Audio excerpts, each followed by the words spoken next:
industry to discourage branding of sugar by non-millers. And Madam Speaker, number one is that what we can locally produce, we should never import. We are advised in economics that any product, any good that can be locally produced, manufactured, should never be imported, because if you import such goods, then you increase, or rather encourage, what we call in economics absorption. Therefore, we should always encourage what we call mercantilism, where we manufacture. In the process of manufacturing, we will promote our local industries. As we promote our local industries, Honorable Speaker, we will increase, or rather create jobs for our young men and women in this nation.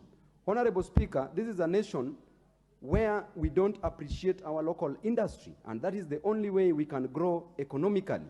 Kenya imports over 80% of the goods that we are consuming, including a toothpick, Madam Speaker.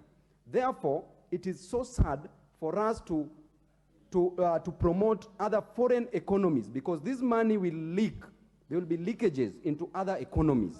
So, Madam Speaker, with this issue of promoting the local industries, I've said that we create jobs. We have countries like Egypt, Madam Speaker, which is literally a desert. And from that desert, they can grow sugar.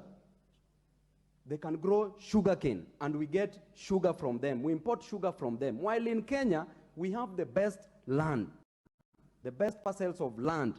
We have the best climate and enabling environment where we can grow sugarcane. But we don't want to promote that. Honorable Speaker,